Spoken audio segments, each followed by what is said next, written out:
En Radio Intereconomía, Sin palos en las ruedas, dirigido por Javier Font.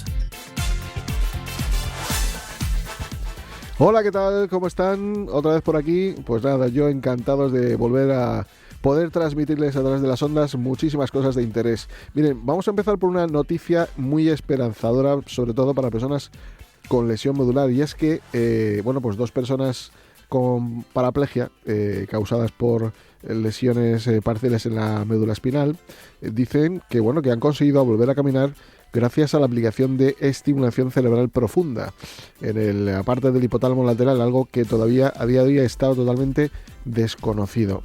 La verdad que es una región cerebral donde, sobre las indicaciones de los investigadores de la Escuela Politécnica Federal de Lausana y del Centro Hospitalario Universitario de Vaud, todo esto en Suiza, han descubierto una influencia inesperada en la capacidad motora. Esta investigación ha tenido unos resultados que han sido publicados en Nature Medicine, que forma parte de un estudio en el que se identificó a través de un mapeo del cerebro en ratones con lesiones parciales de la médula espinal una mayor actividad del hipotálamo según recuperaban parte de la movilidad. A día de hoy todavía eso no había sido posible. Y miren, además hoy vamos a hablar de cosas muy interesantes. Además de hablar de vivienda, del plan Adapta que hay en Madrid, un plan fantástico que muchos municipios deberían copiar, vamos a hablar también de cuestiones relacionadas con el dolor. Sí, el dolor. ¿Quiénes de ustedes no ha tenido algún dolor algún día, no? El dolor es esa experiencia tan universal como incomprendida. Todos, en algún momento de nuestras vidas, hemos sentido su impacto. Una punzada inesperada, una molestia constante, un vacío emocional que se siente en todo el cuerpo. Pero, ¿qué hacemos realmente para enfrentarlo? El dolor no es solo una sensación física, es un mensaje, una alarma del cuerpo que nos dice que algo no está bien.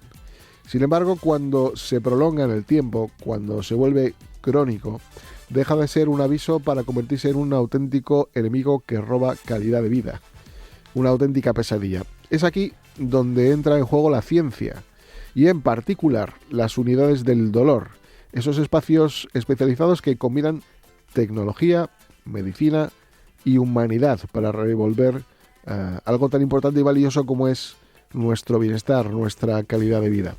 Pero, ¿cómo se mide el dolor?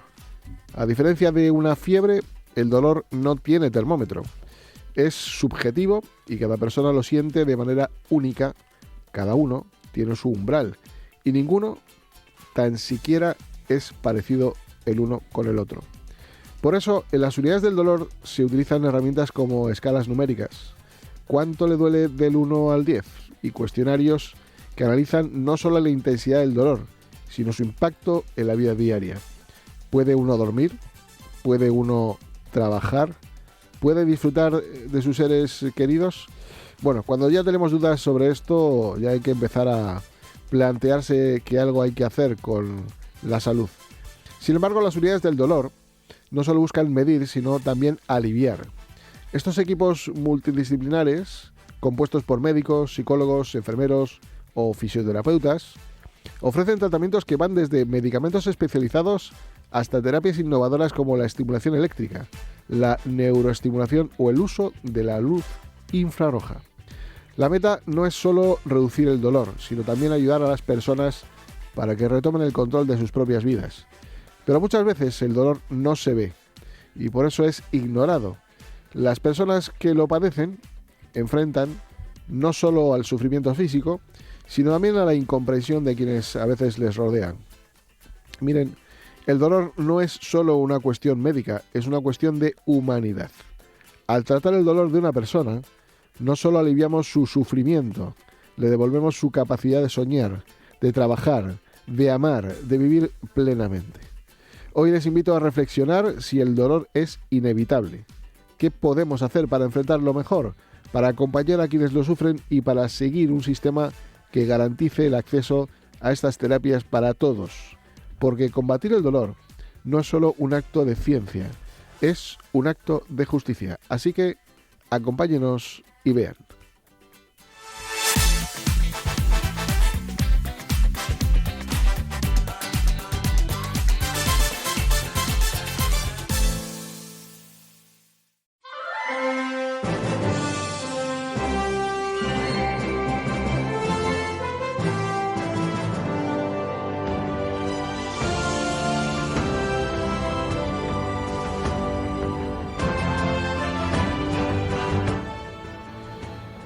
Muy buenas, pues nada, tenemos a la primera persona como voz autorizada para contarnos muchas cosas de lo que va a ser, digamos, el pilar de este programa, como es el dolor, ¿no? Es algo tan importante que le hemos querido dar la relevancia que merece. Y para ello, pues hemos contactado con Alfonso Vidal, que es responsable de la unidad del dolor del Hospital Universitario de La Luz.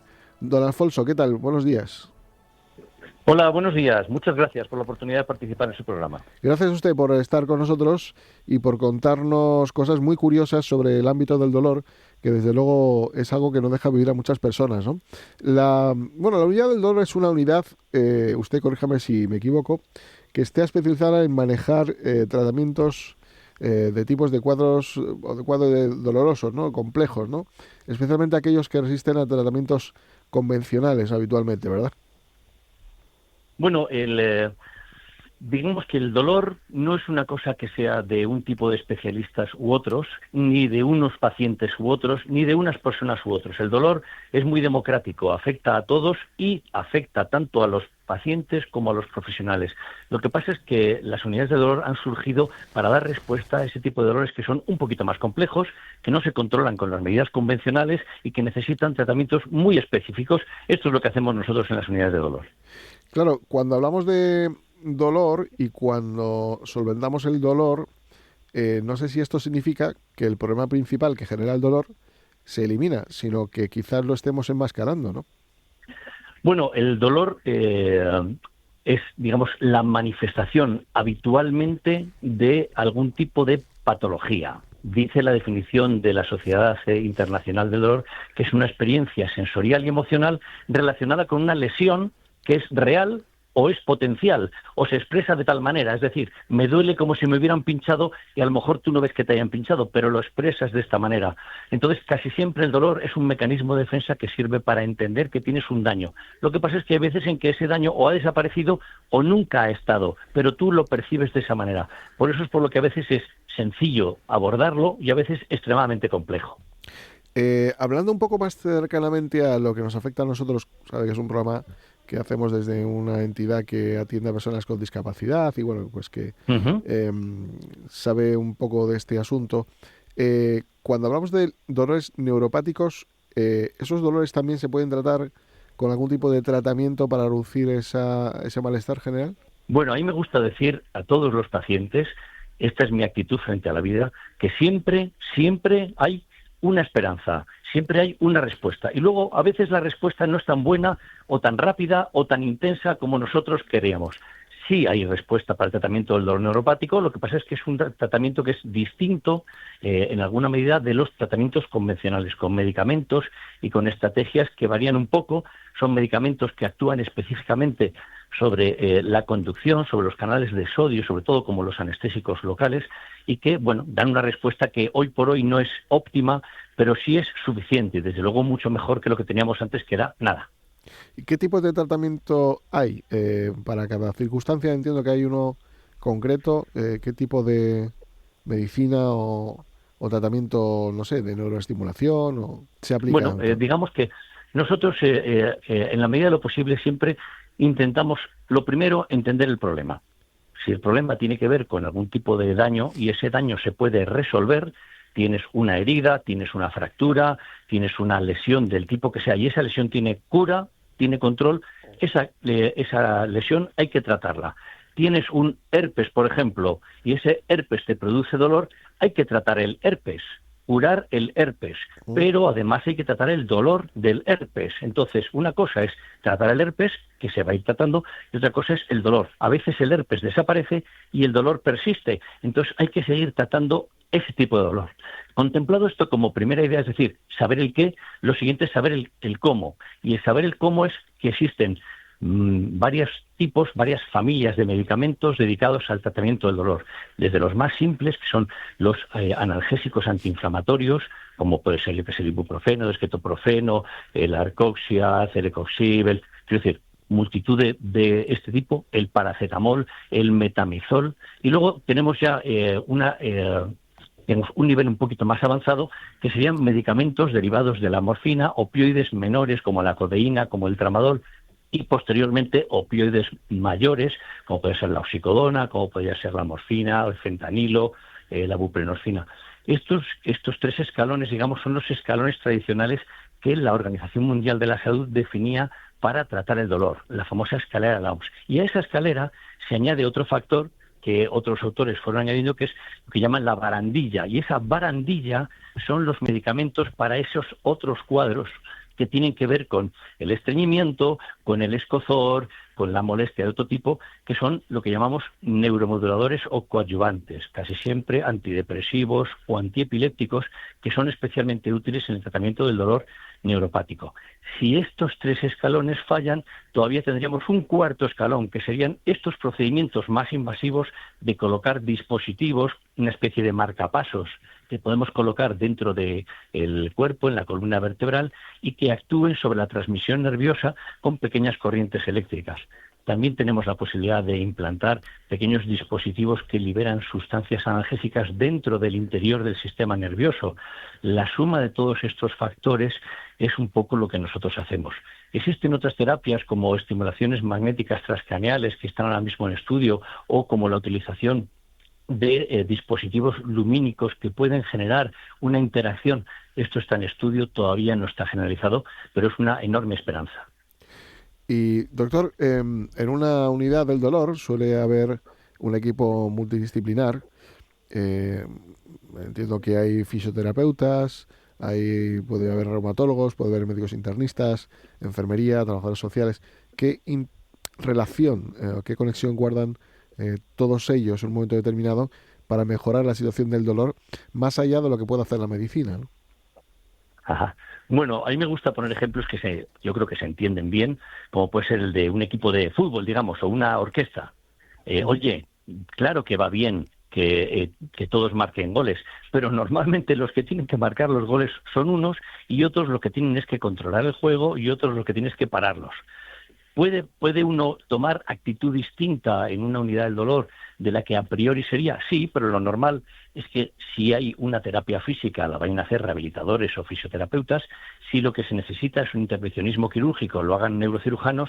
Y si lo que se necesita es una valoración médica general, lo puedan hacer o especialistas en anestesiología de la unidad del dolor, o médicos internistas, o de otro tipo. Es decir, la suma de todos es la que finalmente da el resultado más completo.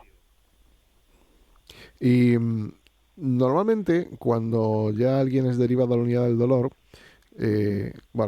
por amigos que también han pasado por ahí, pues es como que psicológicamente le genera un pequeño trauma, ¿no? Es como decir, madre mía, es como una especie de paliativos en vida. O quizás a lo mejor habría que explicar un poco, hacer más pedagogía, ¿no?, de lo que es la unidad del dolor, que lo que va a hacer es darte calidad de vida. Pero es verdad que a uno le preocupa estar medicado de por vida cuando a lo mejor uno es joven, ¿no?, y tiene un problema que le genera pues calidad de vida muy baja, y que piensa que va a estar todo el día con medicación, ¿no?, hasta el día que se muera. Esto, ¿cómo lo podemos explicar para que se sepa cómo funciona la unidad del dolor y qué realmente va a suponer en positivo en la vida de cada persona? Bueno, probablemente hace falta pedagogía, desde luego, en el sentido de que la unidad del dolor, por más que atiende pacientes complejos, no quiere decir que no pueda tratar pacientes sencillos, incluso lo que es mucho mejor que el tratamiento, que es la prevención. Si nosotros le explicamos a la gente que determinados esfuerzos los debe hacer con control o con cuidado, si para coger bultos o para llevar mochilas muy pesadas debe ponerse protecciones lumbares de algún tipo, si para sacar la bandeja del horno que está quemando tienes que ponerte guantes, si tú te pones los guantes no tienes que tratar después las lesiones que se han producido por quemaduras, ni las lesiones crónicas que se hubieran producido por quemaduras crónicas. Diría yo que lo primero, para el tema del dolor y para las unidades de dolor, aparte de entender en qué consisten, es que el dolor también se puede prevenir, se puede prevenir. Dicho esto, oye, entonces la unidad del dolor es un sitio donde solamente va como si fuera una especie de cementerio de elefantes. Dices, bueno, como ya me toca, pues ya me quedo aquí. En absoluto, en absoluto. Lo que sucede es que la unidad del dolor comenzó siendo para pacientes muy graves, sin expectativas, y a lo largo de los años hemos visto que los excelentes resultados de nuestros procedimientos permiten generalizarlos a toda la población.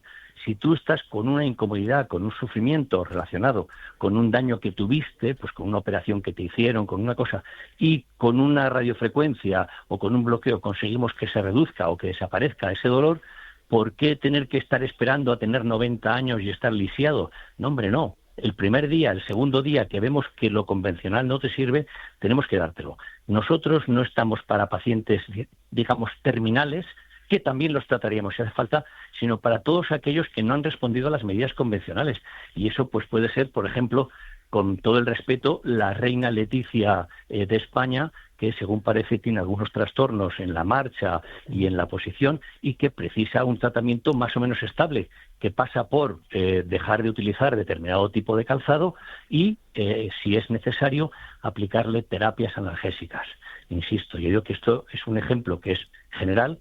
Yo, como no la conozco, no tengo constancia, pero sí que es una manera de entender que una persona joven, activa y por lo demás sin problemas, puede ser tratada en sitios donde le van a tratar específicamente ese problema y todo lo demás no necesita. O sea que esto es para lo que sirve la unidad del dolor. Claro, de alguna manera también, al margen de medicina y algunos opiáceos Sí. que entiendo que se aplican para el tratamiento del dolor, ahí empieza a aparecer alguna nueva tecnología a través de la luz infrarroja, ¿no? Que, según parece, hay tejidos que les llaman inteligentes, que contienen nanopartículas, que son capaces de transformar la luz ultravioleta en ambiental, que no es perceptible al ojo humano, y que parece ser que incluso hasta esta luz penetra en el cuerpo hasta 15 centímetros en algunos casos, y que de alguna manera lo que hace es activar la microcirculación sanguínea y la función mitocondrial, haciendo que llegue más nutrientes y más oxígeno a las células, y parece que esto alivia el dolor. ¿Qué hay de cierto en todo esto?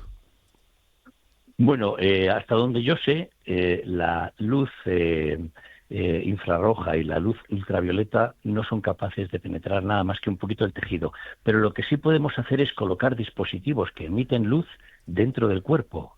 Y esa luz puede modificar la percepción de o el funcionamiento de esas neuronas y, por tanto, generar un alivio. Todas estas cosas están ahora mismo en un proceso de estudio, pero cabría la posibilidad en el futuro, diciéndolo con palabras gruesas, que nosotros pusiéramos una especie de lucecita dentro del cerebro, en algún sitio del cerebro, y que esa lucecita hiciera que el dolor se redujera o desapareciera. Si sigue en la actualidad, habrán visto unos dispositivos de estimulación que han colocado en el interior de unas personas en Suiza en la proximidad del hipotálamo, que es una estructura que no gobierna la movilidad, pero colocándolo ahí han conseguido que personas que estaban parapléjicas sean capaces de movilizarse y sostenerse por sí mismos. Este ejemplo yo quiero tenerlo para decir que tenemos todavía mucho campo por delante para la investigación y que tanto medidas físicas tipo luz o tipo ondas de otro tipo, como medidas químicas, sustancias interactuantes sobre receptores y demás, nos pueden abrir un futuro pues muy prometedor, sabiendo que el futuro siempre está por venir. Lo que vivimos es el presente y esto pues hay que volverse loco, vaya. Pues la verdad que parece como que nos hubiera leído el pensamiento, pero hemos abierto el programa con esa noticia de la que usted habla. Claro. Sí, ha sido la verdad espectacular y bueno, algo distinto a lo que se venía haciendo hasta ahora en lo que es la investigación para la reparación de la lesión medular. Así es, sí. Mire, por otro lado, dice la Sociedad Española del Dolor que hay 10 millones de personas en nuestro país que sufren dolores crónicos. Y yo me pregunto, ¿qué es lo que, claro, qué es lo que nos ha empujado a esta deriva tan grande en el dolor crónico? ¿A qué llamamos dolor crónico? ¿Cuánto dura un dolor para poder decir que es crónico? Bueno, la definición de dolor crónico es, digamos, tiene unos márgenes numéricos. Se dice que es un dolor que dura más de 3 o 6 meses su padecimiento, lo cual pues muchísimas cosas, o que persiste después de que ha desaparecido la causa que lo ha producido, esto que decía antes del herpes y la neuralgia posherpética de después. Esta definición es lo bastante laxa como para introducir muchísimas cosas. Lo que sucede en nuestra población, en nuestro país, es que cada vez nuestra esperanza de vida es mayor, y esto es bueno. Pero claro, esto lo que hace es que la población cada vez tenga más edad y, por tanto, más desgaste. el dolor es un mecanismo de defensa que nos indica las lesiones, y es verdad que si tú tienes más desgaste es más fácil que tengas dolor. Lo que también tenemos es lo otro que estaba apuntando antes. Si nosotros entendemos la manera en la que conseguimos que te duela menos, es decir, si te tumbas sobre un lado te duele más, si te tumbas sobre el otro te duele menos. Túmbate sobre el lado que no te duele, no te tumbes sobre el otro lado. Protégete. Oye, es que si como no sé qué cosa me va bien, si como no sé qué cosa me va bien, come lo que te va bien. Entender nuestra salud como idea general nos ayuda a preservarla y a protegernos del dolor. Y luego la otra cosa es, oye, existen estrategias que a lo mejor tomándote uno cada cierto tiempo es suficiente. Si tú te cuidas y tomando uno consigues, estamos eliminando o controlando muchísimos problemas. Pero lo otro que he dicho, que la deriva de nuestra población es cada vez personas más mayores, es lógico que, claro, que la incidencia del dolor crónico vaya siendo progresivamente mayor. ¿Qué consecuencias puede tener algún tratamiento para evitar el dolor? Me refiero cuestiones que pueden afectar psicológicamente o cuestiones que afecten a la calidad de vida, muchas otras cuestiones que ya uno va a tener que dejar de hacer. ¿Los tratamientos suelen ser así de agresivos? No, hay muchas cosas que simplemente es ser cuidadoso. Por ejemplo, la alimentación. Hay muchos alimentos que pueden generar irritación y en cambio hay otros que son, digamos, calmantes. Si tú tomas, por ejemplo, omega 3, si tomas aceite de oliva, pues en gran medida este aceite va a paliar muchos de los procesos inflamatorios. Pues tomar aceite de oliva de forma regular. Hombre, con esto no te duelen los huesos, pero te duele el bolsillo, porque los precios pues son los que son. Pues esto también es verdad. Pues a lo mejor tenemos que tener lo mismo que tenemos la cartilla para ir a la Seguridad Social a coger medicamentos, a lo mejor tendríamos que tener unas facilidades a las personas que necesitan determinado tipo de alimentos o determinado tipo de cosas. Además de esto, el ejercicio. Oye, el ejercicio físico es terapéutico, mantenerse activo es terapéutico, caminar todos los días. Pues oye, yo no soy capaz de caminar solo, pues tendremos que ofrecerte o andadores, o muletas, o dispositivos, o ayudantes, acompañantes, o espacios donde se pueda hacer esto. Ahora, si nosotros con todo y con eso resulta que haciendo todo lo correcto tenemos necesidad de algo más, para eso estarían los medicamentos o los procedimientos, pues te pincho en el hueso, te pincho en la articulación o te hago lo que sea para reducirte el dolor en ese sitio. Yo pongo mucho el ejemplo de la bisagra que chirría y el aceite. Tú coges y vienes a la unidad del dolor y te echamos un poquito de aceitito en la bisagra que te chirría, en el hueso que tal, en la articulación que tal, y deja de chirriar, pero sigue siendo la misma bisagra.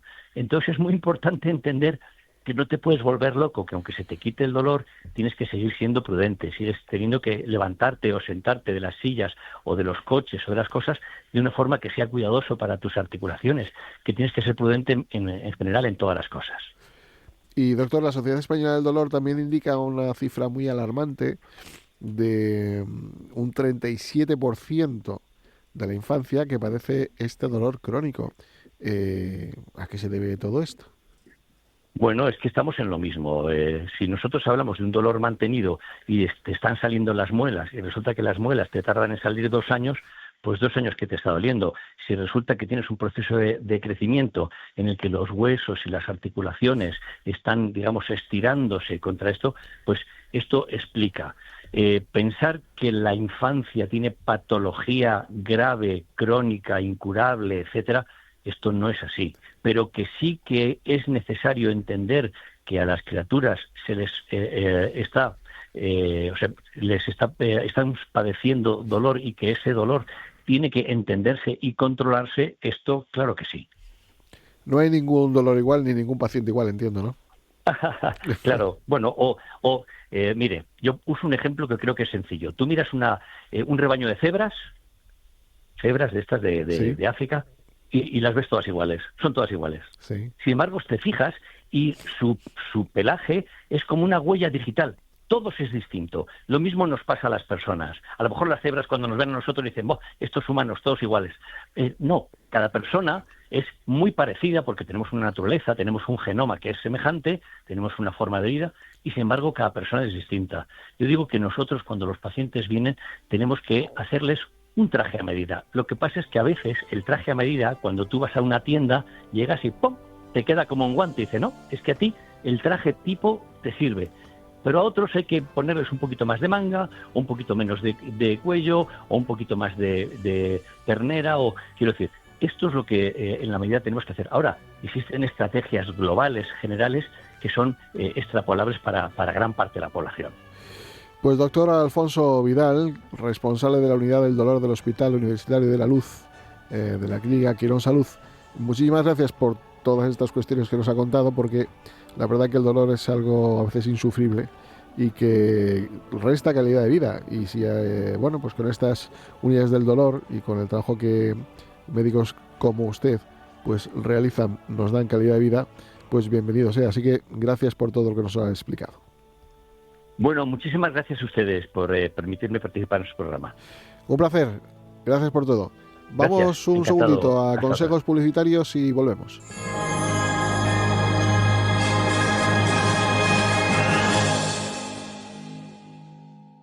En Da Salud, tu bienestar es nuestra prioridad. Ofrecemos atención de enfermería, cuidado para personas dependientes, fisioterapia y podología en Madrid. Todo sin salir de casa. Mamá, ya han llegado los chicos de Da Salud. Confía en Da Salud.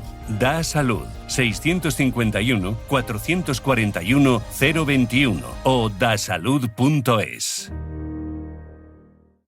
Pero María, ¿no te da miedo que tu padre salga a pasear solo con lo mayor que es? Tranquila, Manuela, que eso me ha dejado de preocupar con CalmTag. Anda, ¿y qué es CalmTag? Pues unos dispositivos de identificación y localización para ropa, como parches, etiquetas y para sus cosas, que le permiten estar identificado y ser localizado avisándome inmediatamente. Además, CalmTag cuenta con una red de puntos seguros en las ciudades que nos ayudan en casos de emergencia. Y dime, ¿cómo puedo comprar uno para mi madre? Fácil, en calmtag.es o por teléfono en el 616-463-169. Te repito el teléfono, 616-463-169.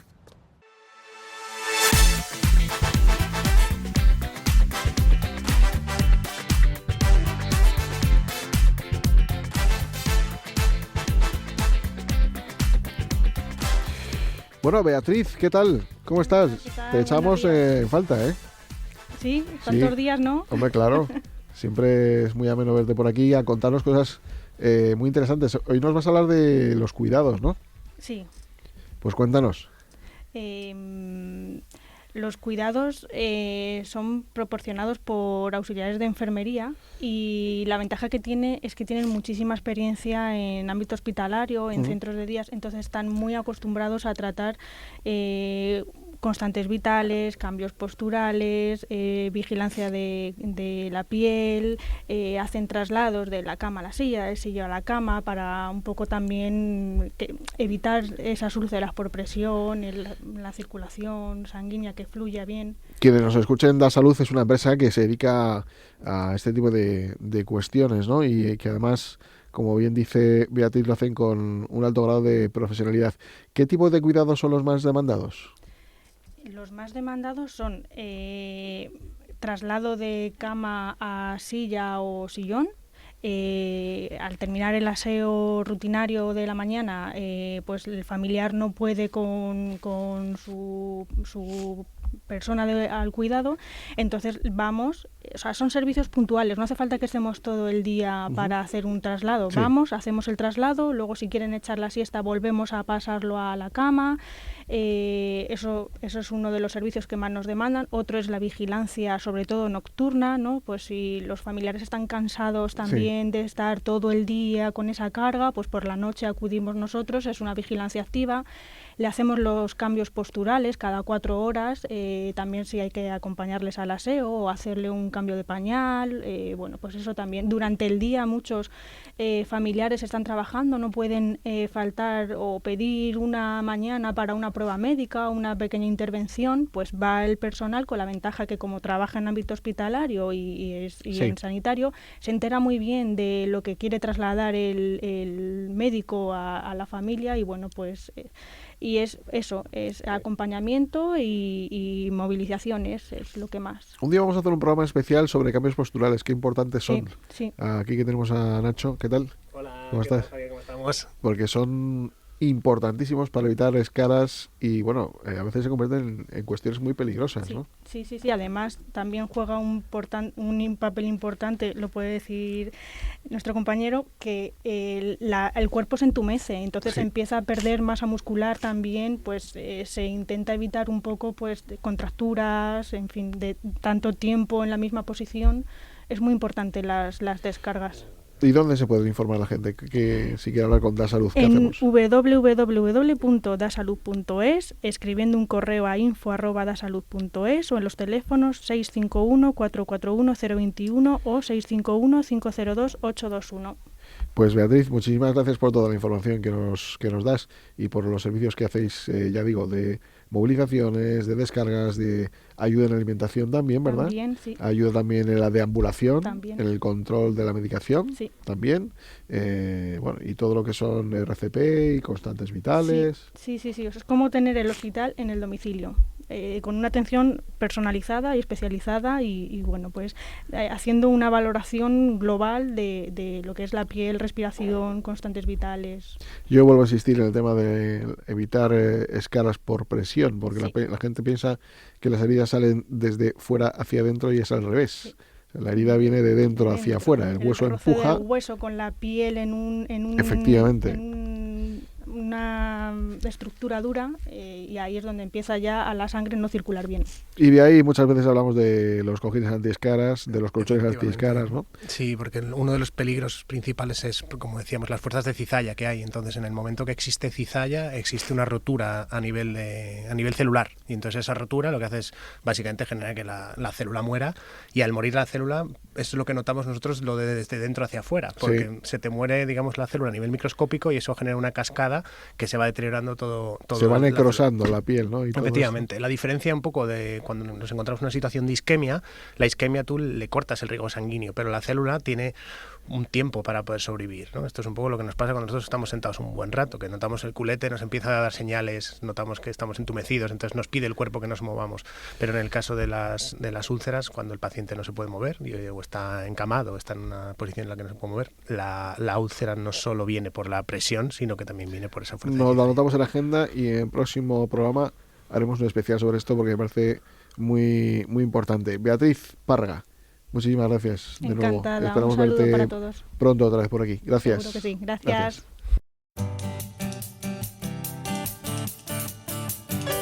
Más que libros.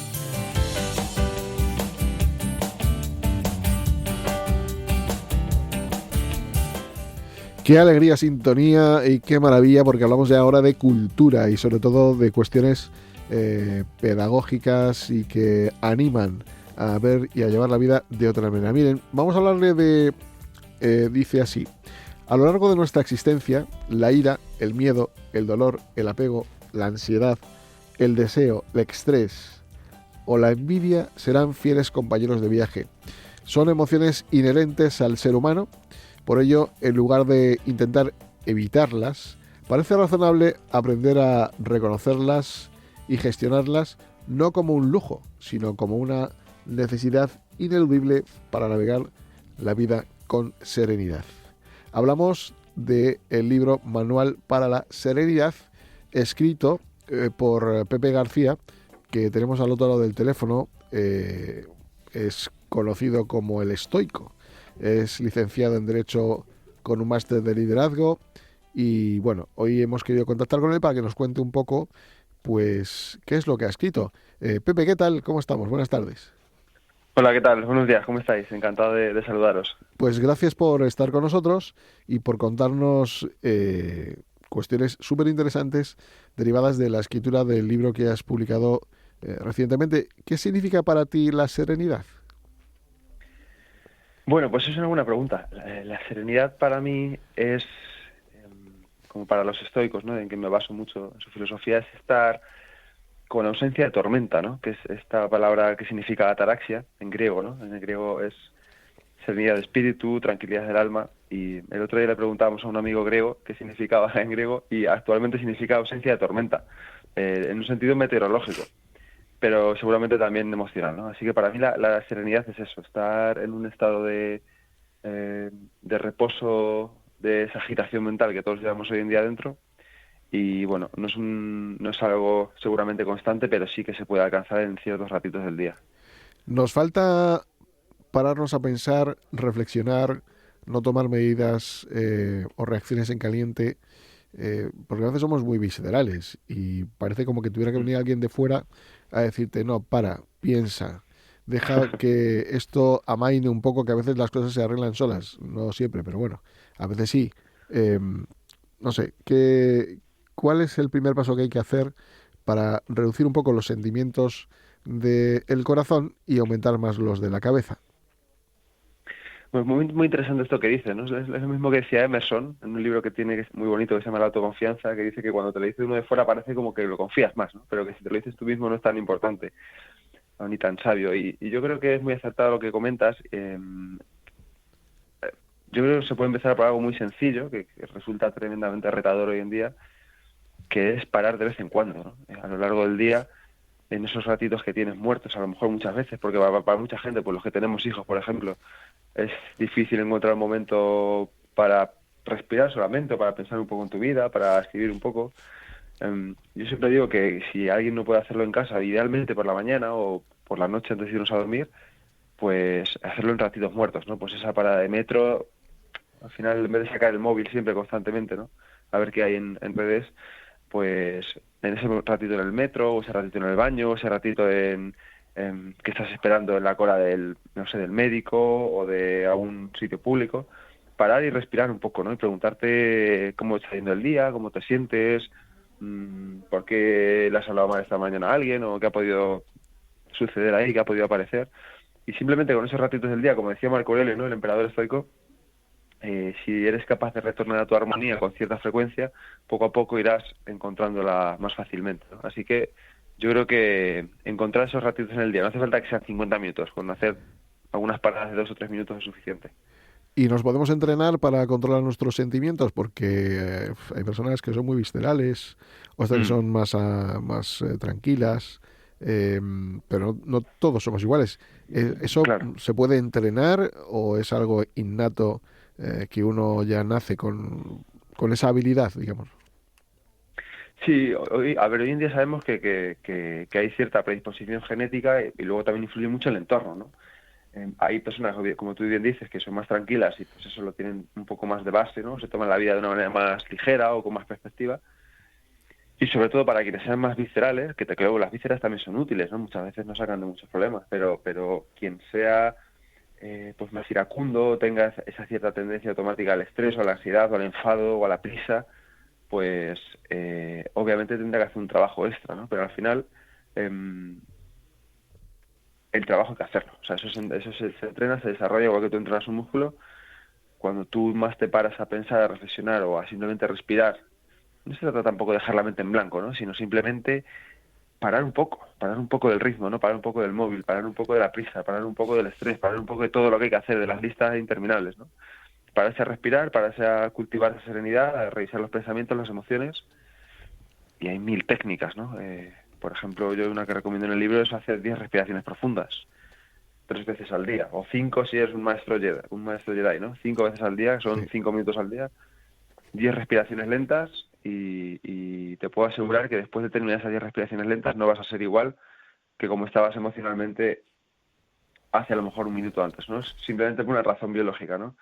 Normalmente estamos en sistema nervioso simpático, muy acelerados, con estrés, con prisa, y cuando hacemos esas respiraciones profundas, pues entramos en el sistema nervioso parasimpático, podemos relajarnos, podemos tener más calma y pues vivir un poco más tranquilos, un poco más tranquilos. Oye, ¿y qué te llevó a escribir este libro y a dedicarte un poco a analizar el estoicismo? Porque ¿has visto alguna carencia? ¿Has visto que a la sociedad le hace falta esa reflexión para avanzar, ¿no?, en lo que es la mejora de la convivencia? Yo, de todas maneras, permíteme que diga una cosa. Me parece súper importante esto de lo que estamos hablando hoy, porque quizás si en el ámbito educativo también se hablara de esa capacidad de autogestión, de esas habilidades sociales que se están perdiendo, porque se habla mucho de la resiliencia, ¿no?, que parece que son palabras de moda, pero no se habla mucho de gestionar este tipo de situaciones, ¿no? No sé, a mí me parece como que estamos retrocediendo en este sentido, ¿no? Bueno, es que yo creo que efectivamente, como bien dices, estamos retrocediendo porque yo creo que, como que siempre echamos la culpa a lo mismo, ¿no? Pero creo que los dispositivos tecnológicos tienen gran parte de culpa de esto, ¿no? Porque moldean tu realidad sin que tú te des cuenta. Culpa. Sí, y luego la responsabilidad del uso que le da cada uno, ¿no? Al final es lo que te decía, tú tienes un ratito para estar solo, aunque sean 2 minutos, y lo primero que haces es sacar el móvil a ver si tienes algún WhatsApp, a ver si que han salido una noticia, algo en redes, algo lo que sea, ¿no? O a ver si cómo ha colgado alguien la hamburguesa que se está comiendo en un McDonald's, ¿no? O sea, es totalmente surrealista. El viaje de mi amigo. Sí, así es. Pareciera que como todo el mundo es súper feliz cuando no es así. Nos hacemos infelices. No solo que no es así, sino que moldea tu realidad. Es que te puede realmente estropear el día, ¿no? Si le das demasiada importancia a... ¿no? Imagínate que tienes un mal momento, de repente te metes en redes y ves a alguien que tal, y le va fenomenal, y tú empiezas a cuestionarte tu miserable existencia, ¿no?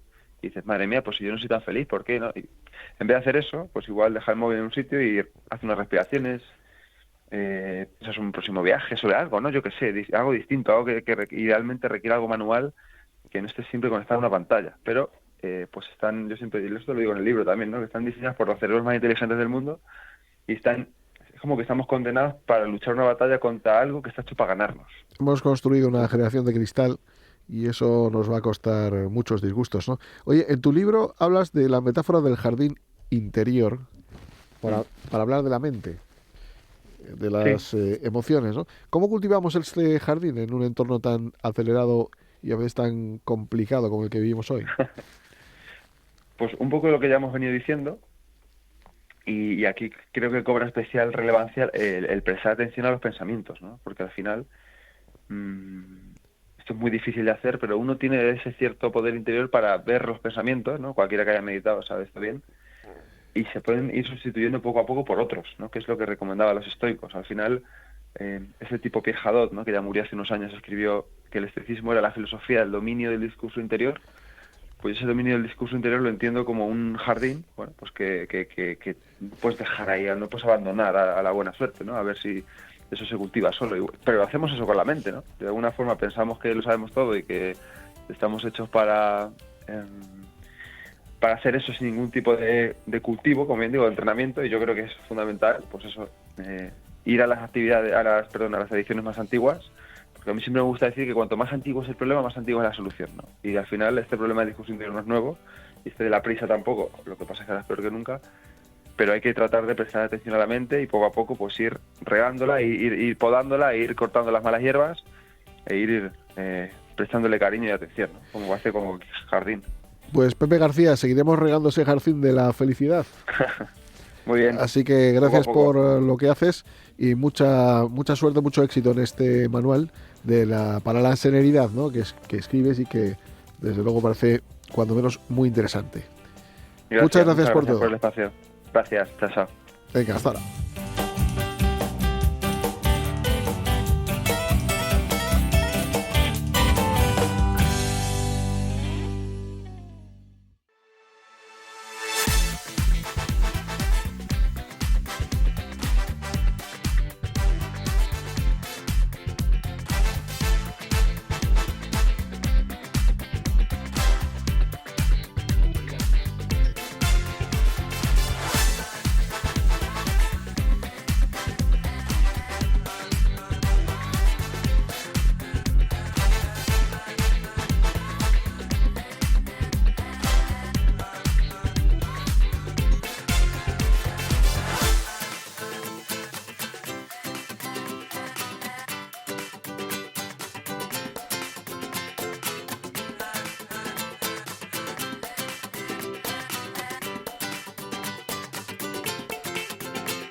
Bueno, pues nada, tenemos a Nacho Barrera. ¿Qué tal? ¿Cómo estás? Hola, buenas tardes, Javier, ¿cómo estamos? Oye, qué bien tenerte otra vez por aquí de nuevo, porque siempre nuestras cosas súper curiosas. Es como el marrón sin palos en las ruedas. Bueno, intento hacer lo que pueda por difundir en la medida de lo posible el conocimiento, para que cuantos más sepamos, mejor nos podemos hacer. Hoy además está también relacionado con temas de infecciones de orina y todo esto, ¿no? Efectivamente, hoy vamos a explicar una cosa que es muy típica de los usuarios de silla de ruedas, que está relacionada con todo el tema de la micción, ¿no? El aparato excretor. Entonces, justo es una cuestión que sale mucho en las conversaciones, porque muchas de las personas que utilizáis sillas de ruedas pues tenéis infecciones de orina. Entonces, la idea de hoy es un poco explicar cómo funciona el sistema excretor, de tal manera que podamos entender un poquito mejor cómo trabaja y cómo podemos evitar este tipo de problemas.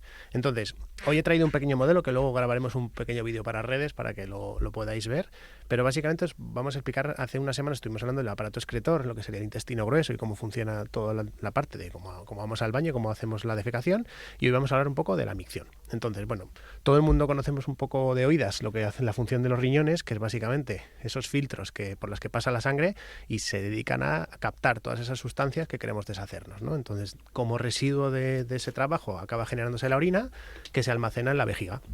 Entonces, la vejiga es un órgano que es muy curioso, porque tiene una función voluntaria, pero también tiene una función involuntaria. Entonces, básicamente, la vejiga se comporta como si fuese la cisterna de un váter.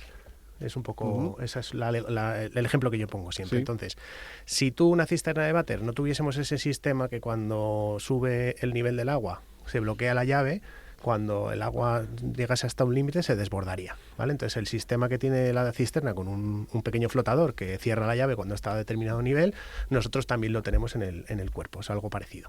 Y luego tenemos un músculo que se llama el músculo detrusor, que es básicamente el que ejerce esa función como cuando nosotros tiramos de la cadena. Entonces, cuando nosotros tiramos de la cadena se produce un movimiento que es involuntario, en el sentido de que una vez que se inicia, la propia vejiga lo va a gestionar, y eso va a recorrer a través de la uretra el camino hacia afuera, ¿vale? Entonces, aquí tenemos que hablar de una diferencia que existe cuando hablamos de hombres y cuando hablamos de mujeres, ¿vale? Porque los hombres y las mujeres tenemos el mismo sistema excretor, básicamente, pero nos diferenciamos en lo que sería la parte final, la uretra, que es ese canal que lo que hace es conectar la vejiga con el exterior. Entonces, en el caso de los hombres, tenemos una uretra que es muchísimo más larga, ¿vale? Son unos 12 centímetros. Y en el caso de las mujeres, la uretra es mucho más corta, son unos 4 centímetros. De ahí que es muy conocido, que es mucho más frecuente en mujeres tener infecciones de orina, porque básicamente lo que nos encontramos es un tracto muy chiquitito, y en el momento que hay cualquier microbio, cualquier agente que puede generar este tipo de problemas, recorre la uretra hacia arriba, pues básicamente llega mucho antes a la vejiga. En el caso de los hombres tenemos es mejor para nosotros porque tenemos mucho más larga la uretra y es mucho más difícil generar una infección, pero el día que tenemos una infección es una infección muchísimo más grave, porque básicamente llegamos mucho más arriba. ¿Y es más complicado eliminarla, ¿o qué? Bueno, básicamente es que entras en un estadio cuando ya estás peor. Es decir, a una mujer cuando empieza a tener ya sintomatología, enseguida se le puede dar medicación y digamos que atajas el problema mucho más pronto. Y en un hombre, cuando ya empezamos a tener sintomatología, es porque ya ha llegado esa infección más para arriba y hay muchísimo más riesgo, por ejemplo, que pueda irse un poquito más hacia la zona de los riñones. Entonces, claro, eso acaba generando una situación un poco más fastidiosa. O sea, ¿vale? Que morfológicamente, desde luego, es más distinto, claro. Efectivamente, esos centímetros de diferencia de uretra hacen muchísima diferencia. Entonces, cuando hablamos de pacientes que están utilizando una silla de ruedas a diario, también tenemos que ver la postura. Y esto es súper importante, porque la posición en la que nosotros estamos cuando hacemos pis también influye en esta posición de la uretra. Entonces, en las mujeres, al ser un tracto más chiquitito, hay influencia, pero no tanto, porque como son 4 centímetros, es una distancia pequeña, cuando estamos sentados mucho tiempo, la posición de la uretra se varía, pero no varía tanto. Entonces, yo en el modelo que he traído hoy, he traído una especie de cajoncito que sería como una especie de cisterna, y esta cisterna tiene lo que sería la uretra, que sería el tubito de plástico que simula este tracto. Entonces, cuando yo voy a hacer pis, no es lo mismo estar sentado con la uretra cerrada, claro, que sería la posición en la que yo estoy cuando estoy sentado, que cuando me pongo de pie. Entonces, cuando yo me pongo de pie, es mucho más sencillo que vacíe. Entonces, cuando yo tengo un paciente que pasa muchas horas sentadas, incluso si yo estoy sentado y quiero vaciar la vejiga, la puedo vaciar, pero fijaos que luego se queda un residuo. Porque Sí. básicamente, como tengo una forma que es prácticamente una U, todo el residuo que no consiga eliminar de manera voluntaria se va a quedar ahí. Y esa zona de la uretra, cuando se le queda orina, la orina es una sustancia que al salir de la vejiga no tiene ningún tipo de germen ni patógeno, pero al paso del tiempo empiezan a generarse. Claro. Entonces, ¿qué sucede?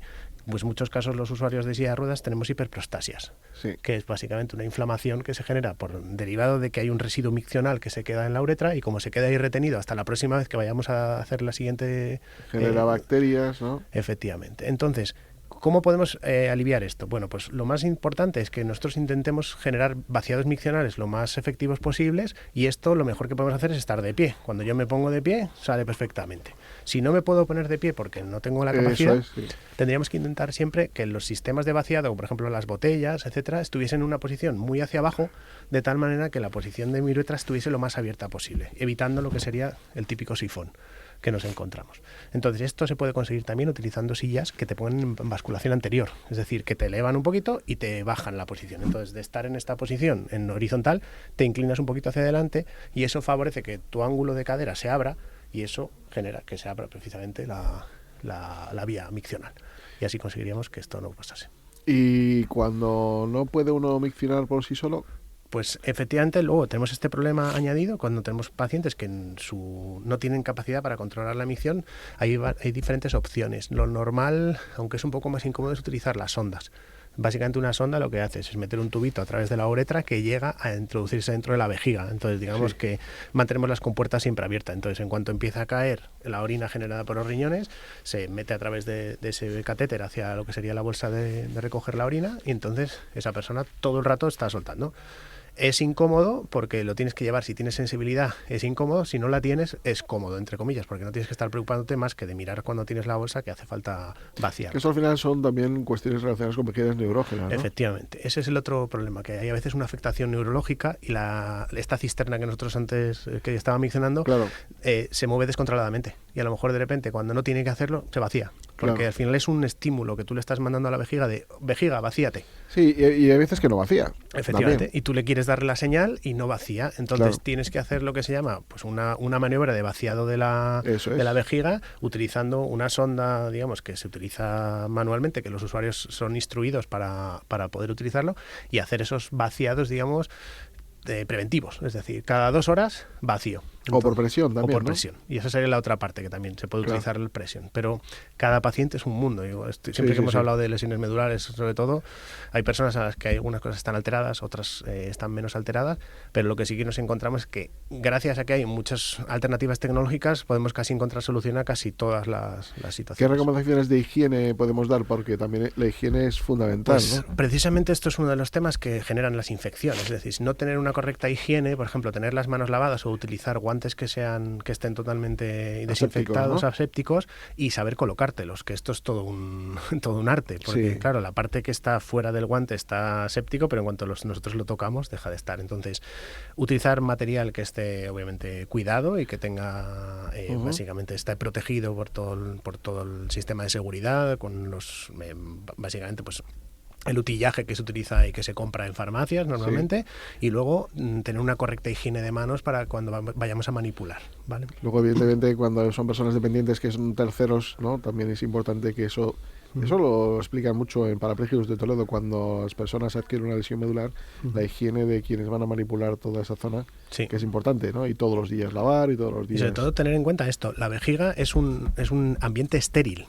Nosotros no tenemos bacterias dentro de la vejiga. A la vejiga solo llegan cosas que entran desde fuera. Entonces, cualquier tipo de agente externo que llega hasta la vejiga va a generar algún problema. Entonces, todo lo que contribuye a que sea un movimiento, digamos, natural con lo que sería una higiene natural es lo que básicamente me va a generar menos riesgo para el paciente.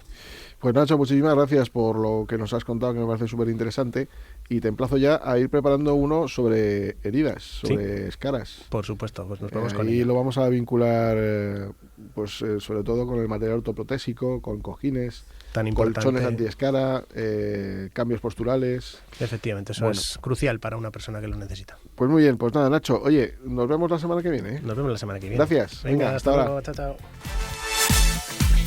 delegado.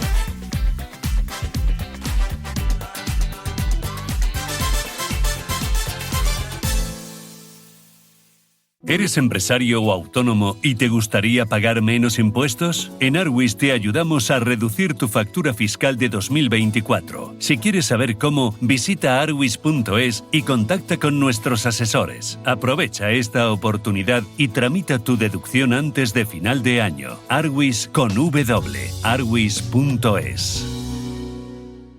Búscate una excusa para descubrir el felino salvaje de la península ibérica, para explorar el Art Deco con Tamara de Lempicka, para desentrañar el fenómeno de Casa en Llamas. Búscate una excusa y conéctate a CaixaForum Plus, la plataforma gratuita de cultura y ciencia, series, documentales, podcasts, conciertos y mucho más. CaixaForum Plus, la cultura que te espera. Fundación La Caixa. El próximo sábado 14 de diciembre tienes una cita que no te puedes perder en el Hotel Eurostars Madrid Tower. Ven a la cena benéfica a favor de Cáritas. Te esperamos para celebrar nuestra noche más especial y solidaria, una velada para recaudar fondos a favor de una obra social comprometida con la lucha contra la pobreza y la exclusión social. Infórmate en eurostarstorressevilla.com y pon tu granito de arena.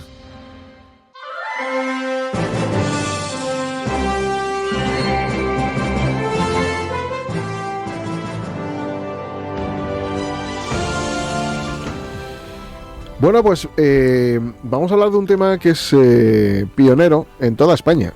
No hay nada igual. Es algo que, bueno, tuvo a bien, desde luego, escucharnos en cuanto a lo que fue la reivindicación principal del sector de la discapacidad, el delegado Álvaro González, que es delegado del área de Gobierno de Política de Vivienda y del Ayuntamiento de Madrid, sobre un tema tan importante como es la eliminación de barreras tanto en la vivienda como también en el ámbito de los comercios, ¿no? Y por ello le hemos invitado al estudio y nos va a hablar de ese plan Adapta y también del plan Rehabilita, pues muy amablemente el delegado Álvaro González. ¿Qué tal, delegado? Pues buenos días, Javier. Un auténtico placer poder compartir esta mañana este ratito con todos vosotros. Pues muchas gracias. Bueno, al margen de esto, vamos a hablar de todo un poquillo, ¿vale? Para contextualizar un poco la situación en lo que son las competencias de tu área, que desde luego es un área muy entretenida últimamente, mucho más cuando el presidente del gobierno ha dicho que va a hacer una empresa privada o pública sobre vivienda, ¿no? Bueno, viniendo del presidente del gobierno, permitidme que tenga ciertas dudas de las promesas que él hace. De hecho, recientemente ya prometió 184.000 viviendas y estamos esperando que haga alguna en la ciudad de Madrid. ¿No tiene competencias el Estado para poder hacer eso o sí? No tiene competencias, en principio. Las competencias en materia de viviendas tienen las comunidades autónomas y, como se sabe, también los municipios, como es el caso del municipio de Madrid. Por lo tanto, nos genera muchas dudas esta empresa que quiere hacer ahora el gobierno de España, porque si es ahora, ¿por qué no ha sido hace 6 años? Y en políticas de vivienda, Madrid, ¿qué está haciendo en referencia, por ejemplo, a una parte que nos toca muy directamente, que es la reserva de viviendas para personas con movilidad reducida, ¿no? Bueno, nosotros, como bien sabes, Javier, tenemos un especial interés, por así decirlo, desde luego, en que todas nuestras viviendas no solamente sean accesibles, sino también los comercios y también la propia ciudad de Madrid, y estamos haciendo un especial esfuerzo. Como no podía ser de otra manera, todas las promociones públicas que hacemos a través de la empresa municipal de la vivienda tienen ese cupo mínimo de ese 4% para personas que tienen algún tipo de discapacidad, y lo más importante es que estamos empleando a través de ese plan Adapta unos importantes recursos para adaptar las viviendas también.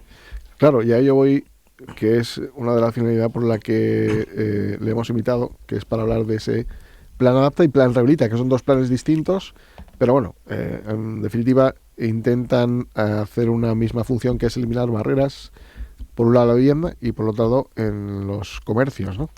Sí, efectivamente. La verdad es que estoy muy agradecido de poder estar con todos ustedes aquí, contigo, Javier, personalmente, porque el crear este plan Adapta, si hay planes que podemos hacer de todos, uno de ellos es este. Este plan sale desde la cooperación, la coordinación y el entendimiento entre todas las entidades que tienen responsabilidad en la discapacidad, como es el caso de Fama en este caso, también a través de CERMI, y para nosotros ha sido una auténtica aventura desde el primer día hacer un plan como el Plan Adapta, que por qué no decirlo, es un plan cada día más completo. Quiero recordar que esta es la 5ª edición y ha sido una auténtica aventura crear un plan como el Plan Adapta. Y esto lo digo porque hemos ido aprendiendo día a día a conocer con mayor intensidad y mayor profundidad la discapacidad. Quiero recordar que es la 5ª edición, y esto es muy importante. Cada año hemos ido teniendo mejoras, escuchando al sector, como ya hicimos, y ahí tengo que agradecer a Fama, por cierto, todas las sugerencias que nos ha ido haciendo para mejorarlo.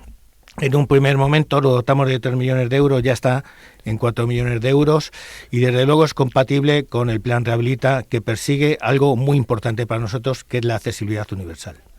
Sí, además en todo este recorrido ya ha habido una inversión de 17 millones de euros y más de 2.252 intervenciones, que bueno, es un auténtico éxito, ¿no? Pues la verdad que sí. Cuando empezamos al principio y empezamos atendiendo únicamente quizás a petición también de las entidades, empezamos atendiendo sobre todo a las personas que tenían esa movilidad reducida, ¿no?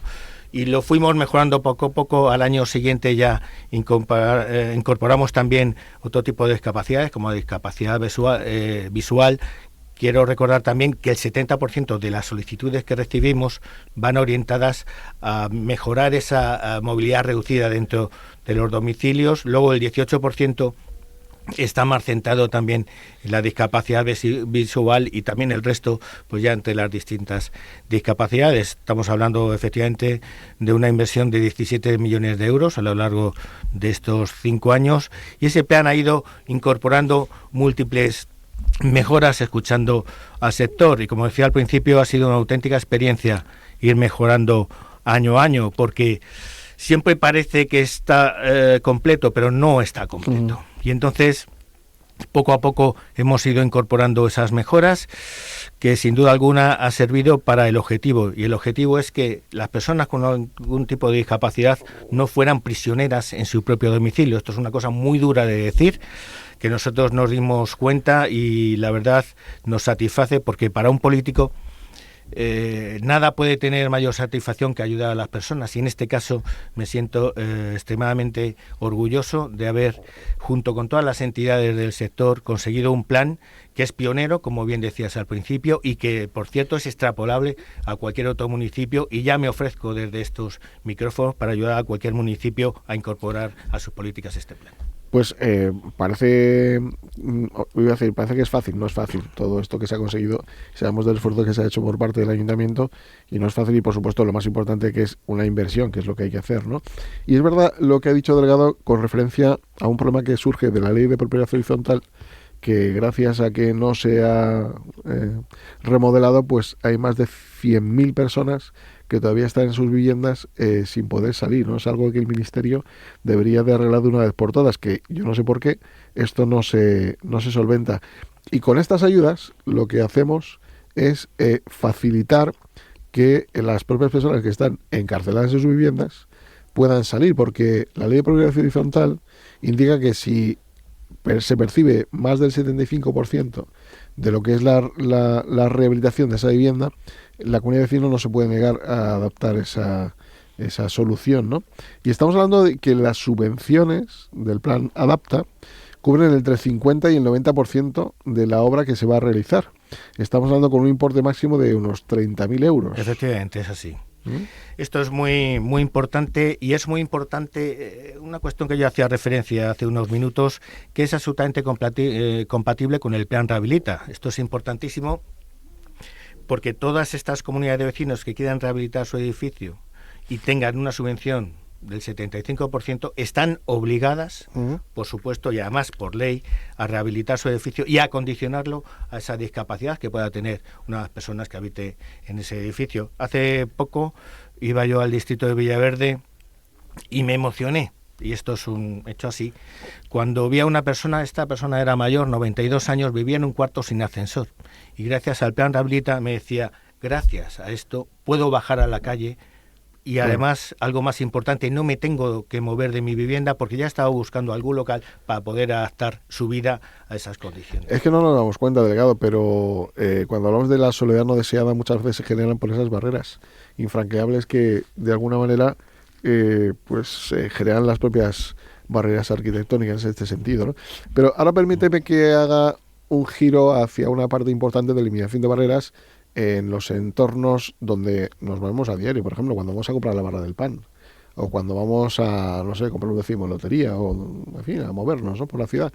Hablamos de los comercios, ¿no? Tuvimos la oportunidad, nuestra federación dio un premio al ayuntamiento sobre autonomía personal, porque precisamente se puso en marcha el plan Adapta y el alcalde nos dijo, a ver, Javier, ¿cuáles son las principales o el principal problema que tenéis que no se ha resuelto todavía, ¿no? Le dijimos, pues, oye, los comercios, tenemos un problema tremendo, no nos gusta que se tenga que castigar desde la administración, aunque si es necesario, pues se tendría que hacer, claro, pero algún incentivo para que puedan ir cambiando las circunstancias en estos entornos, y se puso en marcha el plan Rehabilita. Sí, gracias a esa sugerencia que hicisteis de Fama, hicimos un especial hincapié, sobre todo en llegar a esos comercios que por el momento no están adaptados para que las personas con algún tipo de discapacidad puedan acceder y puedan desde luego tener una vida mucho más accesible y mucho mejor en ese sentido.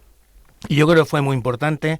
Es verdad que al principio nos costó mucho y gracias a ese protocolo que firmamos también, Javier, de colaboración entre Fama y la propia concejalía, estamos llegando más y mejor a esos comercios y que antes no tenían ese conocimiento, y esa ayuda que estáis dando vosotros también a esos comercios ha significado que este año además el número de solicitudes del Plan Adapta haya subido un 70%. También es verdad que gracias a esa última incorporación que hicimos el año pasado de cara a adaptar los portales. Esto es importantísimo porque muchas veces, pues sí, adaptaba la vivienda, pero el portal no estaba adaptado. Y gracias a esa colaboración entre todas las entidades y también a todos los sectores, pues hemos conseguido llegar cada día más hasta llegar a un 70%, que se dice bien, del año pasado a ese crecimiento de solicitudes. Desde luego nosotros estamos abiertos a aumentar el presupuesto, ya lo digo de antemano, porque esto es importante, ¿no? Esto es importante, el esfuerzo que estamos haciendo desde el propio ayuntamiento, y estamos deseando que esos locales que todavía no son accesibles se dirijan a nosotros para poder orientarles, se dirijan a vosotros también para que los orientéis y desde luego pueden ser accesibles. Además hay un tema importante, que se ha simplificado la parte administrativa, teniendo en cuenta que normalmente no se suele tener esa, digamos, relación, trabajo entre comercios y administración, y a veces es un procedimiento tedioso, pero sin embargo todo esto se ha simplificado bastante, ¿no? Precisamente para que poder alcanzar un mayor número de comercios, ¿no? Sí, nosotros cuando llegamos al gobierno nos dimos cuenta que las subvenciones de rehabilitación, no la del Plan Adapta porque no existía, pero sí las de rehabilitación, eran complicadas de entender. Y lo hemos ido simplificando, hemos hecho una guía fácil. Y también, por supuesto, no nos olvidamos de tener braille también a través de todos los folletos que hacemos, y siempre que hacemos alguna presentación intentamos que desde luego todos los sectores que puedan venir a esa presentación se sientan atendidos y puedan desde luego pues entender perfectamente las novedades que pueda tener el Plan Adapta. Yo creo que esto es muy importante y estamos trabajando en mejoras, en mejora continua. Yo creo que este es un plan que va a ir mejorando continuamente todos los años. Estamos haciendo un especial esfuerzo, efectivamente, en esas preguntas fáciles para que el administrado lo entienda perfectamente, y si tiene alguna duda a través de la web o del propio teléfono de la Concejalía de Vivienda va a ser atendido. Algo muy importante también es que todas estas subvenciones se pagan por anticipado, lo que ha hecho que el Plan Rehabilita y el Plan Adapta, pues desde luego, sean mucho más accesibles en ese sentido también económicamente. ¿Y cuál va a ser el futuro del Plan Adapta y el Plan Rehabilita? ¿Tenemos ya convocatoria? Pues ahora mismo está abierta la convocatoria del Plan Rehabilita del 24. La idea es sacar el Plan Rehabilita pues allá por el mes de mayo-junio, como todos los años. Hay que decir que bueno, las elecciones siempre influyen un poquito a nivel administrativo en la propia gestión, y el plan ADAPTA pues se va a sacar como todos los años, porque además, como todos sabemos, el alcalde desde luego pone un especial hincapié en el plan ADAPTA. Ya el otro día hizo balance del plan ADAPTA. Yo creo que el balance que se ha hecho es excelente, y vamos a seguir mejorándolo, y de luego esperemos que contemos con el alcalde una vez más en la presentación del plan ADAPTA. Hay otra cosa que, aunque no es de su competencia, la quiero decir porque es el único ayuntamiento, al menos de la Comunidad de Madrid, que tiene la oficina de accesibilidad, que no tiene ningún otro ayuntamiento, y creo que eso ha servido para marcar una decisión después a nivel de concienciación interna dentro del municipio, a través de elementos de consulta, ¿no?, para hacer las cosas bien, y bueno, la verdad que ha sido también un éxito importante, ¿no? Bueno, yo creo que esta oficina de accesibilidad, que ahora mismo depende de vicealcaldía, se le ha querido dar un rango superior, está haciendo un magnífico trabajo en coordinación también con todas las áreas, y como no podía ser de otra manera con el área de políticas de vivienda. Yo creo que es uno de los objetivos que cualquier administración debe plantearse, y en este caso el movimiento se demuestra andando. Estamos perfectamente coordinados, estamos coordinando todas las acciones, y desde luego el gran objetivo que tenemos es que Madrid sea una ciudad más humana, pero sobre todo más accesible, y no vamos a cejar en ese empeño, y ese empeño está basado sobre todo en la confianza y en el trabajo coordinado con todas las entidades, a las cuales desde aquí quiero agradecer todo, no solamente el apoyo, sino esas sugerencias continuas que me vienen haciendo, como es el caso de Fama, pero todas las entidades, porque como bien decía al principio, ha sido una auténtica aventura escuchar a CESORCAN, a la ONCE, a Fama, a CERMI en general, para que este plan sea un plan de todos como lo es. La verdad que sí, que abarca todas las patologías, y bueno, he de decir que el Ayuntamiento de Madrid en este sentido ha dado un paso importante, no solamente en la oficina de accesibilidad, sino también en estos dos planes, ¿no?, para intentar, porque a veces hablamos de las Smart Cities, mucha tecnología, pero si al final a través de la tecnología no nos lleva a ningún sitio donde podamos entrar y disfrutar de estos entornos, pues no nos vale para nada. Así que de Smart City sí, pero también con estas medidas incentivadoras. 179 municipios que hay en la Comunidad de Madrid. Solamente uno ha puesto en marcha estos dos planes y esta oficina. Yo animo, delegado, si eres tan amable, a que un día hagamos algo especial, incluso hasta con la Federación de Municipios, para explicar en qué consiste el plan ADAPTA, el plan Rehabilita, y cómo se puso en marcha la oficina de accesibilidad, porque nos parece algo, bueno, que se puede replicar, es más, que se debe copiar. Pues para mí sería un auténtico placer a poder ayudaros, y también ayudar al resto de municipios que se fijen en este plan, que es un plan que es de todos, que lo pueden hacer suyo perfectamente. Y permíteme, porque antes no he mencionado a FEDER, correcto, enfermedades raras, que también creo que merecen su espacio, que creo que es muy importante, porque Madrid es la única ciudad europea que tiene una línea específica también de enfermedades raras. Correcto. Y precisamente por ser minoritarios, creo que les tenemos que prestar una especial atención, y claro, no me quería olvidar de ello. No, por supuesto. Además, todo nuestro apoyo, como no puede ser de otra manera, porque es verdad que lo tienen muy difícil. Cuando no son patologías que no son tan prevalentes, la investigación, el avance es complicado. Por suerte, Javier, este plan, y gracias a la colaboración de todas las entidades, cada día se amplía más, y cada día podemos ayudar a más gente. Si cualquiera que se pueda meter en las bases podrá ver que desde luego recoge una amplitud impresionante de ayudas y de posibilidades que se da a través de la domótica, grúas, bucles de inducción, en fin, todo tipo de cuestiones que puedan ayudar a las personas a tener una calidad de vida mejor dentro de su propio domicilio. Delegado, muchas veces cuando asesoramos a personas a que se animen a optar a esas ayudas, es que no se lo creen, ¿no? Que es fácil, que es sencillo, es un procedimiento que es rápido, es sencillo, tal. Bueno, vamos, entonces, bueno, en ello estamos también nosotros. Pues de verdad, muchísimas gracias, y gracias sobre todo por vuestra ayuda, vuestra colaboración, el estar siempre ahí, y sin vosotros esto no hubiera sido posible. Gracias, delegado, por venir a contarnos esto, y a que otros municipios se impliquen, se contagien en ello, que es siempre bueno para todos. Gracias. Muchísimas gracias, Javier. De todo corazón, gracias.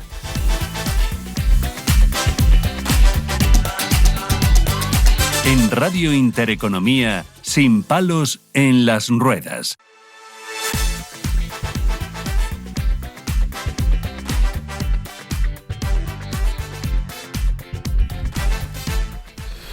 Bueno, pues nada, pues continuamos con cosas muy curiosas y además que les va a venir bien escucharlas porque van a generar pues más tranquilidad, sobre todo a aquellas personas que son más mayores, que bueno, que tienen a veces algunos pequeños problemas cognitivos y que bueno, con tecnología pues todo es mucho más fácil.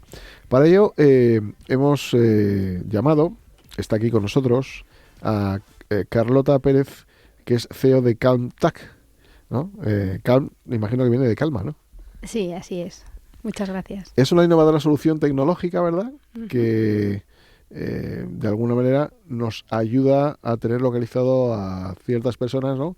Que, bueno, se empiezan a despistar, problemas de Alzheimer, sí, ¿no? Demencias seniles, ese tipo de cuestiones, ¿no? Sí, así es. Bueno, muchísimas gracias por invitarme, que es una maravilla poder estar aquí compartiendo con vosotros el trabajo que desde CalmTAC estamos haciendo. Cuéntanos un poco cómo funciona este dispositivo, por favor.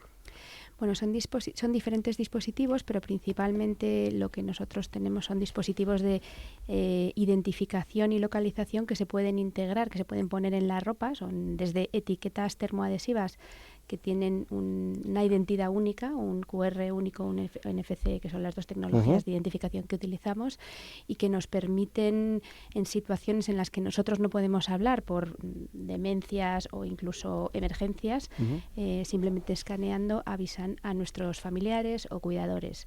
Y no solamente avisan alertando de esta persona necesita una ayuda, sino también indican, geolocalizan exactamente en el punto en el que está ocurriendo eso. ¿Por qué etiquetas? Porque suelen quitarse los dispositivos, ¿no? Y demás, ¿no?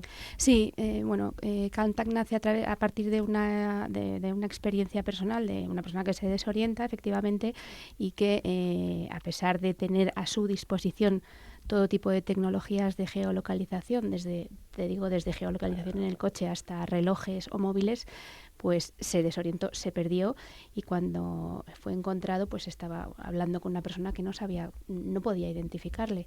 Entonces, normalmente, dependiendo de en qué fases, efectivamente las personas con deterioro cognitivo no llevan, les molestan todos los dispositivos, etcétera, y sin embargo es extremadamente importante que estén identificados. O sea, la propia etiqueta lleva un sistema de geolocalización.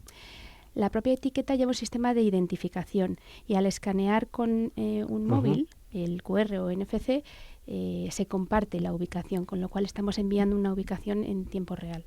Y esto lo estáis implementando también con distintas entidades, ¿no? Como entidades de Alzheimer y demás, ¿no? Que están colaborando. Esta es una ¿no? parte estratégica del proyecto que tenemos, que estamos llevando a cabo, que es el trabajo con asociaciones, con centros de día, ayuntamientos, la policía. Estamos trabajando de la mano de la policía y yo creo que eso es lo que estamos haciendo diferente. Estáis llegando a mucho público, entiendo, claro. Sí. Estamos creciendo rápido y bueno, nosotros estamos creciendo rápido, sí, pero lo que ya es muy llamativo es lo rápido que están creciendo el número de personas con demencia, con deterioro cognitivo, etcétera, sí. ¿Vale para cualquier dispositivo, ya sea iPhone, ya sea Android? Sí, para nosotros la capacidad de ayudar es independiente del sistema operativo que tú tengas. Es decir, tú tienes un smartphone sí, de Android o iOS, sí, iPhone o Android, y en cualquiera de los dos casos, escaneando el QR o con NFC, se envía la alerta al familiar. Esto es importantísimo. No tienes que tener ninguna aplicación descargada. Es un sistema muy básico y muy inmediato. Al final lo que hemos buscado es el que ayuda tiene que hacerlo de manera muy sencilla y no tiene que descargarse nada, se recogen sus datos para identificar quién está leyendo, pero no se guardan. Esto es importante para la familia, es decir, yo quiero saber con quién está mi familiar, pero ya está, o sea, nada más. ¿Siempre lo tiene localizado o solamente es a través de la lectura? ¿Tiene una lectura pues o siempre está geolocalizado la persona? En este momento es a través de la lectura, que es lo que nos permite también, porque es lo que nos permite que los dispositivos puedan meterse en la lavadora, meterse en secadora, etcétera, y no quitárselos. Y lo complementamos con dispositivos de geolocalización con Bluetooth, que ahora mismo estamos trabajando con tanto igual iPhone como Samsung principalmente, y estamos desarrollando nosotros un dispositivo universal. Quiero decir que hable con todos los sistemas operativos. Para quienes nos están escuchando y les pueda interesar este sistema, que es, diría yo, como más seguro, ¿no? Por aquello de que no se puede quitar o no se puede estar eliminando, de la función que tiene principal de geolocalización. ¿Dónde se pueden dirigir? ¿Cómo pueden encontrar estos dispositivos? Bueno, principalmente a través de nuestra página web, calmtac.es, también con el mail info@calmtac.es y en el teléfono 616-463-169. Estamos trabajando de la mano de centros de día y de asociaciones como AFA, Asociación de Familiares de Enfermos de Alzheimer de Alcobendas, concretamente, con quienes donde pueden preguntar. Pues Carlota Pérez, muchísimas gracias por la información. Muchísimas gracias a vosotros por dar voz a soluciones que realmente creo que van a cambiar la forma de ayudar a las personas. Que sea todo un éxito, porque seguramente que sean dispositivos que al menos den tranquilidad a los familiares, ¿no? Para saber que sus seres queridos se encuentran bien ubicados y que si en algún momento determinado se extravían, pues pueden ser localizados, ¿no? Eso es, muchísimas Pues gracias por vuestro trabajo, mucho éxito y seguiremos en contacto. Muchísimas gracias a vosotros. Gracias.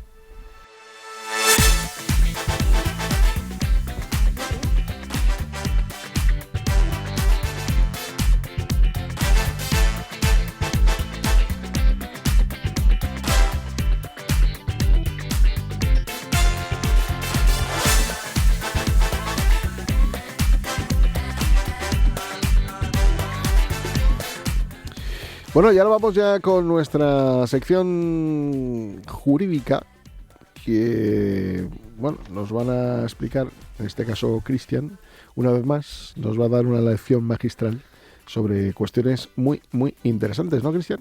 Buenas tardes, Javier. Efectivamente, además la semana pasada nos quedamos un poco sin tiempo y tuvimos ahí que recortar un poquito, pero bueno, vamos a seguir trayendo buenas noticias y a contaros cositas. Y bueno, pues como recordarás, la semana pasada ya hablamos de ello y fue el Día Internacional de la Discapacidad. Eso es. Y bueno, aprovechando esto, pues el Ministerio de Transformación Digital y la Función Pública explicó un poquito que estaba trabajando en un nuevo Real Decreto que regulaba el acceso al empleo público y a la provisión de los puestos de trabajo, pues bueno, del colectivo de las personas con discapacidad.